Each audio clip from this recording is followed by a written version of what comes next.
Update. I've only just realized that I let the men I call my family and friends ruin my marriage. Original post. I've been divorced for almost 2 years, and a few weeks ago my father, 67 male, my brothers, 37 male and 40 male, and 4 friends, 35 male, 37 male, 38 and 41 male, while very drunk, joked about how they can't believe I left my wife.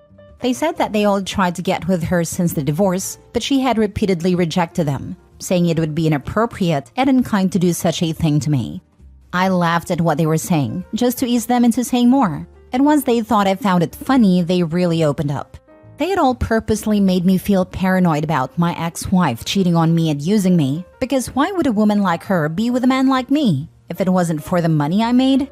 They often hinted at, or sometimes even directly said, that she wore the pants in the relationship, and that she was only with me because I'm easily manipulated. They constantly planted negative things into my mind. If I wanted to talk with them about something happening in my relationship, they would put a negative twist to it, or they'd purposely give me bad advice. Then, when I lost my job during COVID, they all hinted at how she's definitely cheating, now that there's no financial benefit in being faithful to me. I obviously trusted them and often took their words to heart, and it ruined my marriage. I frequently argued with my wife, and I was always accusing her of something or suspecting her of not really loving me. I questioned everything that was between us. I often told her BS things, like how I'm a high-value man and that she needed to appreciate me, and when I was not working for 6 months, I flipped the script and started accusing her of not respecting me for not working. I was unappreciative of all her hard work and for being the one who took care of our household bills and any other bill during those 6 months of unemployment. I continued to let their words drive me into paranoia, and I started accusing her of cheating with her coworkers. Eventually, my wife had enough of my moods, constant mistrust, and accusations.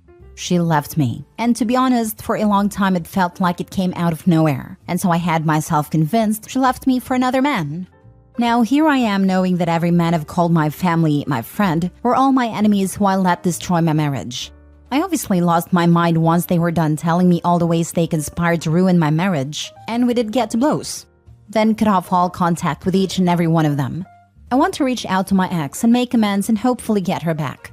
My ex-wife has agreed to meet up with me, and she doesn't know exactly what I want to discuss with her, and I don't know how to go about making amends and hopefully mending our relationship. How do I tell her how much I regret everything, and that I want her to give me a second chance? Is there even a chance for us? Edit. Some of y'all keep saying you took the words of your friends over your wife's, and I don't think that's a fair or complete assessment. I trusted my father and brothers. My father was the main driving force behind this manipulation campaign. It is not often that your entire family is conspiring against you. And not only your family, but also your friends. I'm not running away from accepting the fact that it is wholly my fault in how my marriage ended. I take ownership of that. I take ownership of the fact that I accused my wife of being a cheater or a user. I regret it all. If my ex-wife doesn't accept my apology, I would accept it gracefully. If she said she never wanted to talk to me or ever get back together, I'd also accept it. I would not stand in the way, and I would not try to change her mind. I would wish her well and leave her be. Now for the top advice before reading the update. So are you telling me that your dad and brothers also tried to get with your wife? I'm shocked they are still alive after a confession like that. I don't know, man. Bahamians are just too volatile to hear something like that to not go off. That's just vile. I didn't include the violence that broke out once heard it all because I didn't want to get my post banned. Blood was absolutely spilled. And of course I had myself beat because it was 7 against 1. But I did do damage, and an ambulance and the police were called. None of us pressed charges against each other and left it at that. Honestly, I'm still raging, and I've been heartbroken since. What pieces of turd are these family members and friends? Wasn't enough they ruined your life, they ganged up on you instead of being apologetic AF and de-escalating. Shaking my head. I know you can't go John Wick on them, but isn't there any legal framework for a defamation lawsuit you could start on behalf of your wife against all of them? I've decided I wasn't going to let these people steal one more second of my time. I don't think there's much I can do legally, and even if there is a legal framework for it, I wouldn't even waste any time on it. That relationship is dead, dude, and you killed it. Sure, meet up and explain everything you learned and apologize for your wrongs, but besides closure, I don't think you should expect anything more. Seconding this, If I was laid off and my wife was working, I'd be appreciative AF, to be honest. A 50s housewife with back hair. Only been laid off once luckily, but my unemployment ended up being a long weekend. They got into his head. It's done. He can maybe get closure and give her some, but I can't see it being rekindled. Now that I look back at things, I absolutely see how unappreciative I was of her kindness and her dedication to me. Even reading this has genuinely hurt me because I really let these men, especially my father, play with my mind. I can't even come close to imagining how much I hurt her with my distrust. Now for the update. On Sunday, I got to meet up with my ex-wife. I apologized profusely and she was kind and understanding, but said she couldn't and wouldn't forgive me. She said that it simply isn't in her nature to forgive, and that despite it all, she holds no grudges or anger against me, and wishes me nothing but goodness in my life. She did give me some advice, and told me that I have been in an abusive relationship all my life, and that in order to heal whatever is broken in me, that I should cut out my father, as he sets the tone for my treatment by the rest of my family. She had pointed out the many ways my father has hurt me, or had encouraged my family to mistreat me. She said I'd always be stagnated and unhappy if I continued to associate myself with my family and former friends. I told her that I cut them out of my life, and that I've got my first therapy session scheduled in a few days. She said she was proud of me for taking my first step into healing. Our conversation was heartfelt and emotionally devastating, as we discussed the many ways our marriage had failed, as well as the abuse I've experienced by my father and family. We cried the entire time. We cried a lot. We ended our conversation with a long hug, and then we said our goodbyes. If any of your brothers/friends are married or have girlfriends, tell them exactly what they did. All of them work together to manipulate you, then all try to sleep with your ex. They are monstrously manipulative and evil. And quite besides revenge, these women need to know their partners are abusive and manipulating them deliberately and cheating, if they were in a relationship during this time. I would send a group text of all the wives/girlfriends, send them screenshots of their messages as well as this Reddit post. You're not seeking revenge, just paying it forward. I've heard of toxic families, but man, what your family did to you is unreal. And led by your dad? Damn, what kind of parent does that to their child? I hope you move on and pass their BS. So sorry they did those things to you. I'm so sorry you're going through this. Too bad she can't forgive, because that's an important step in emotional maturity. I wish you healing and happiness. Forgiveness is earned through changed behavior and recognition of your harm, but it isn't guaranteed or something you deserve. Some things shouldn't be forgiven, but that doesn't mean it eats away at a person or that it somehow holds them back. So I do agree with her when she said that you don't need to forgive in order to heal or gain emotional maturity. And sometimes forgiveness is not even an option. For her, this is one of those things that she simply can't and won't forgive. And all she can do is accept it. As much as I'd like her forgiveness, it is simply not available to me, and that's perfectly fine. Now leave her alone and continue to work on yourself. Next story. I told my mom to do us all a favor and finally overdose. My mom, if you'd like to call her that, was absent for the first 11 years of my life due to her addiction. She got clean a year later and then relapsed when I was 17. I always used to cry myself to sleep, wondering why pills are more important. All she had to do was choose us and say no.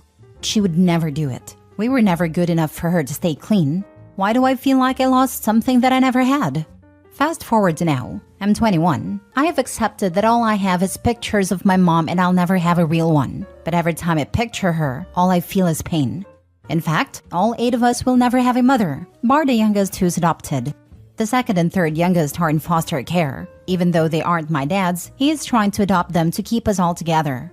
Anyway, it was my 21st not too long ago. My mother stumbled in. You could immediately tell she was on a calm down and rambling to anyone who would listen to how she raised us. She loved us, she cared about us, and how my father snatched that away from her. I walked right up to her, and with a 20-year dialogue of pain, anger, and everything I wanted to say, scream at her. I'm in a room with a parent that I barely know. You'll say to anyone that you're proud of me, but you don't know me. You should have been there when I graduated, congratulating me and telling me you loved me, but you were strung out on drugs. Telling me you love me, but it isn't real. If you really cared for me, then where have you been? You've had over 25 years to get yourself together and be a mother. You should have been there for us. I don't get it. I am humiliated. We needed you. I needed you. We were too young to understand. I was nothing but a kid who couldn't understand. All I feel is pain when I look at you and think about you. Just do us a favor and end our suffering, and finally overdose. And let's just say after I screamed that in her face, I felt relieved. I finally felt a bit of happiness mixed with sorrow, but it was calming. I guess I'm grieving for the mother I never had in a sense. Her side of the family are refusing to speak to me or any of my siblings, as they call it punishment until I apologize. My siblings were proud of me and said they'd do what I did in a heartbeat. My dad said it wasn't the best place or time, but is proud of me for expressing how I feel. I don't really know how I feel anymore. Like, I do feel guilty. Like, maybe I shouldn't have said it. I don't really know, other than I'm hurting. Now for the top comments. I'm not sure if you and your sibs are in therapy or not, but if you want a free/low commitment option, you can join Alcoholic Anonymous. It's a support group for family of addicts. And they also have Teen Al-Anon. I forgot the group name, but they also have one called something like Adult Children of Addicts, for those who grew up in that situation and how it impacts their adulthood. All of these groups have local and online meetings. We've been in therapy for as long as I can remember. I think I started therapy when I was roughly 2 or 3, and it was play therapy or something along those lines, due to her trying to end us, among a whole load of abuse when it was her weekend to take care of us. Was it the best place? Maybe not. But if no lies were told, you have nothing to apologize for. Her family can enable her delusions and her lifestyle if they want, but there is nothing to apologize for. Exactly. Why the enabling? It's insanity. I don't think it's enabling. As such, I think it's more optics. Opie saying what she said means that the extended family had a camera turned on their own actions, etc. And that's what got them angry.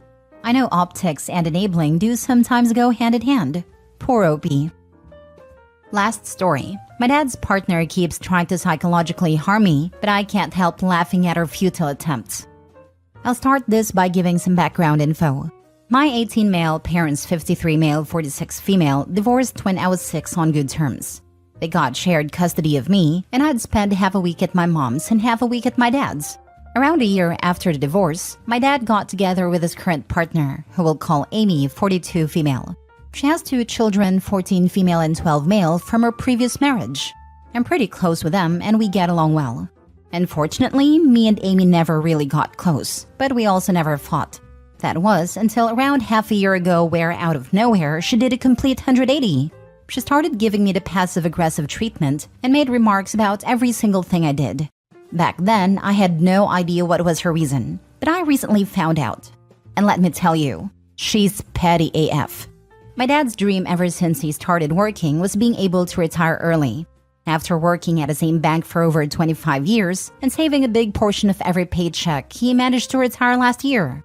I'm really proud of him because he decided to use his free time to work on himself. He started to eat a lot healthier and has been working out daily. This led him to losing over 40 pounds. As it turns out, Amy's not as enthusiastic about it as I am. She's really envious. I'm not entirely sure as to why, but I'm guessing it has something to do with her poor financial decisions in the past.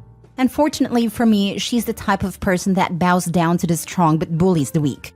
She knows that my dad won't take her nonsense, so she decided that I'm the next best target. My dad's place has 3 bedrooms, which means her kids have to share the biggest one. Since I'll be going to college in a couple of months, I told my dad that I'll give my bedroom to one of them. My sister got really happy, because she's about to start high school and she desperately needs some privacy. Because of it, Amy came to the conclusion that since I'll be gone in a couple of months, she can start treating me like crap. Here are a couple of examples which came to mind because of how stupid they were. She would scream at me if I failed more than 1/4 of the bathtub, which, mind you, is not even a big bathtub, as I barely fit inside as a 6 feet 4 inches guy. I chalked it up to her being an environmental freak all of a sudden. She wants me to do my dishes, which is understandable and I have no problem doing. What I have a problem with is her not letting me use more than 1 set of dishes. She doesn't allow me to touch any other dishes besides that one, and doesn't even allow her own children to touch mine as if I had a bubonic plague or something. Last week, I bought microwavable popcorn and started making it. When she heard a popping sound, she appeared in the kitchen out of nowhere and started grabbing every bowl so I would have to eat out of the bag. She hid the bowls under her blanket, like some toddler. I audibly chuckled because of how ridiculous this was. and she immediately started shouting something along the lines of, "How dare you laugh at me?" I have a long blonde hair which is the same length/color as her daughter's. Once, she stormed into my room and started demanding I clean the bathroom sink because, and I quote, "Your disgusting hair is all over the sink. Clean it now." The problem is, I just came back from school and haven't been to the toilet that day. I told her that the hair was not mine and that it's probably her daughter's, to which she said that is not possible because only your hair looks so repelling. Now, mind you, this only happens when my dad's not around. She once tried this nonsense when he was around, and he immediately shut it down. He's been nothing but understanding and has talked to her numerous times, but she always resumes her usual behavior after things settle down. I don't know if any of you found yourself in a similar situation, but I'd appreciate any advice on how to deal with it. Like I said, I'm moving away for college, but I want to be able to visit my dad without having to participate in emotional warfare. Edit 1. I've seen some people asking why my dad married her. The answer is he didn't. As much as they might have had feelings for each other at some point, their relationship currently is basically strictly practical.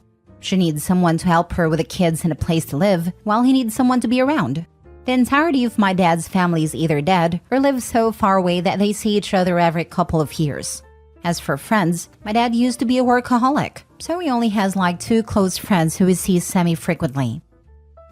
Laugh at her. Simple and effective. At every petty comment, laugh at her. She wants a reaction? Give her the one that will screw her more. Don't engage in smile and laugh. Don't give a rise or argument. That's what I've been doing for some time now, but it only seems to make the comments more frequent. I can't wait till I get away from her. They're more frequent because she's not getting to you. Maybe record one of her tantrums and send it to your dad, and then every time she tries again, get your cell phone out.